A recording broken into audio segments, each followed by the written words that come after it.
I'm just continuing on the video then from lift coefficient. So the last time I covered lift coefficient and more, I covered the whole equation, just introduced the equation and introduced ways you can calculate it. So in this one, I'm just going to use lift coefficient to do a basic sizing of an aircraft wing. So what I've done is here, I've said lift, obviously you're assuming lift is equal to the weight of the aircraft, which is mass times gravity, and gravity you're assuming is 9.18.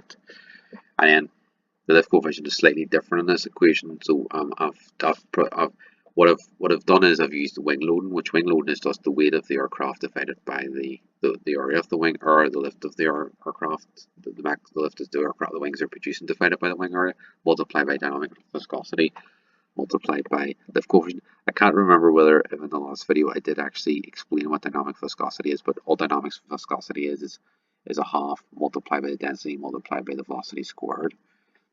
So it's just simplifying the equation, turn around, and then we get wing load. And once we get wing load, then you can sort of, from the weight, then you can sort of more or less calculate what your wing area needs to be, which is really the big thing.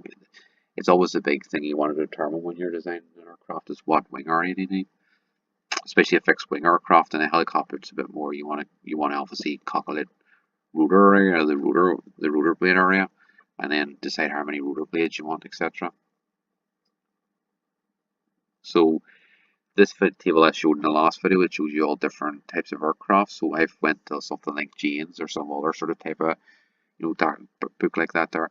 And all I've done is I've took the different sort of velocities, whatever altitudes and all. The altitudes obviously have given altitudes here, so you could use like something like you use the International Standard Atmosphere, which ISA, which is something maybe I would do a later video on. But there's certainly a blog article on my website on this here.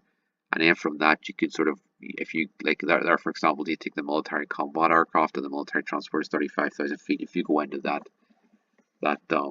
you can. There's actually also a calculator too. So if you use the calculator on the website, you'll find it gives you that density. Because obviously, as you go up higher, density decreases. So at sea level, the density would be 1.2256 roughly.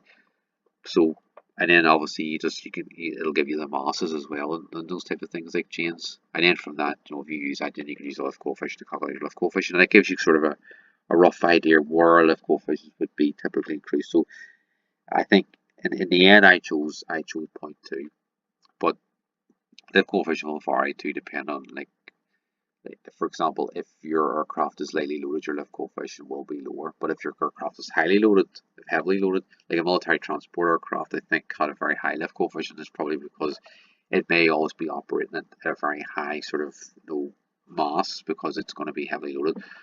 And typically a military combat, you might want to keep it light to make it more maneuverable. And then there's something like a light utility helicopter, sort of mediumly loaded, and the same as a commercial aircraft is generally commercial aircraft, people generally want to load it as much as possible to get the maximum revenue out of it. So you kind of want to make as much use of the capacity as possible. So probably why the lift coefficient is a bit higher there. But in general, I think I chose 0.2. So I choose roughly 0.2 for my lift coefficient. And then I just did this basic calculation. So I'm assuming 15 meters per second. I can't remember what that translates into in knots, but it's a very sort of slow speed. It might be like something like 30 mile per hour, which is typically what you'd expect sort of a small model aircraft to travel at. From that, then I calculated the wing loading, and then from the wing loading, obviously, then I estimated a mass, which there's also a blog article in helping you because that's the other thing you need to estimate the mass, and you can estimate it based on your experience and what obviously there's an equation where you assume certain things, so you base it on your endurance, your things like that. But there's a methodology to enter and estimate your mass. Now, if you've sort of got a similar type of model aircraft, which probably is the best way to do, because sort of I'm saying a model aircraft that I want to build one that's 2 kilograms, and I wanted to do this speed. So you're typically saying a typical size of model aircraft that you're thinking of. You're probably thinking of the winger, and then your winger will probably come out somewhere where you expect it to come out. So if you've got existing model aircraft, which is probably a good way to estimate the mass, but if you're really doing it sort of for a purpose, you're building a plane for a purpose, like you're building it to do it specifically like a UAV type thing, and specifically you got a sort of specific mission, whether it's sort of taking photographs or doing sort of aerial surveying or doing some sort of meteorology mission or something like that, then you probably want to size it, and you can use it to size your equipment and size how far you want the endurances and all that sort of thing. Which uh, I do discuss that a lot I discuss things like endurance and range and all that sort of type of thing on a website and various different articles. So I think you probably should go there if you want to use more information or if you want to see a video. But that's a pretty good way of But I'm really thinking of this from a point of view of a hobbyist who knows what his weight is, so he knows he's going to build. He wants an aircraft about 2 kilograms, which will give me the swing area, and then he can decide like, well, maybe I'll reduce the weight. Then I don't need that weight if I need this big wing area or whatever, you know. But it's a good starting point anyway. So then you can move on to the.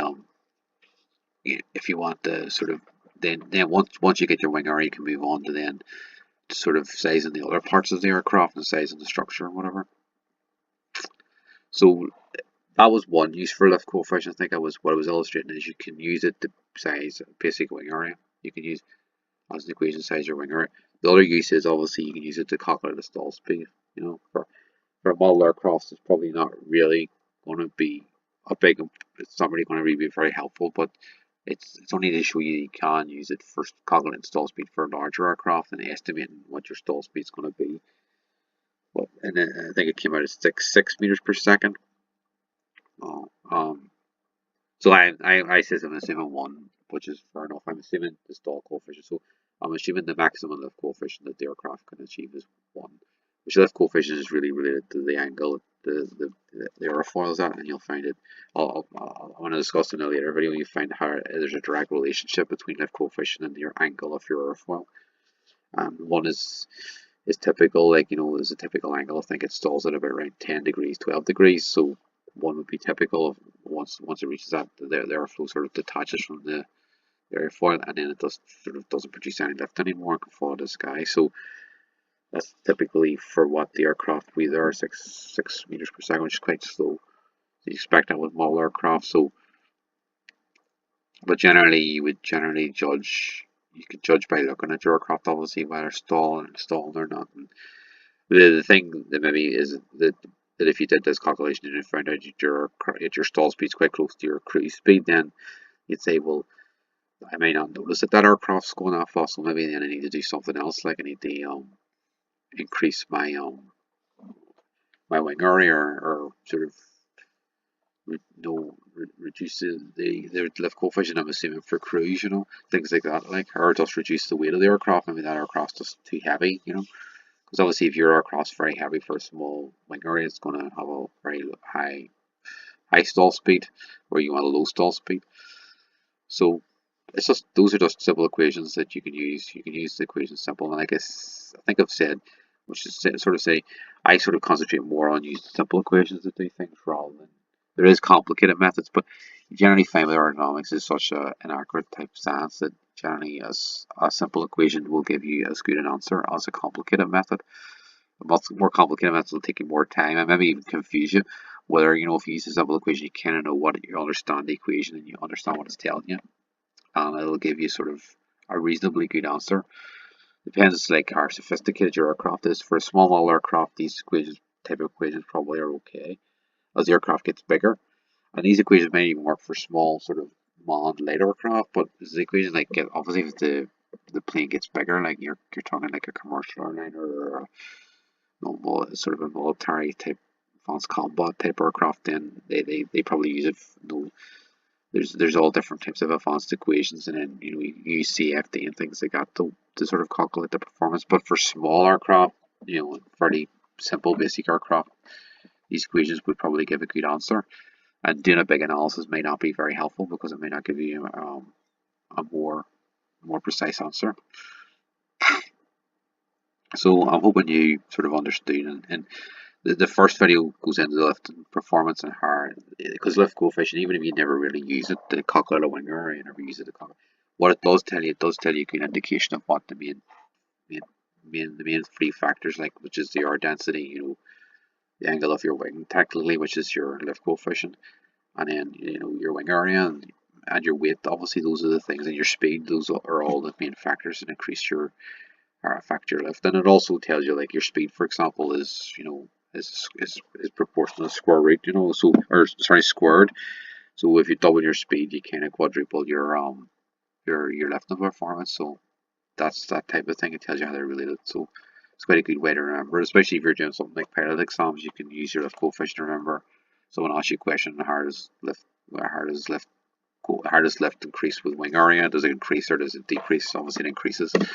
Things like that. So I hope the video was somehow useful.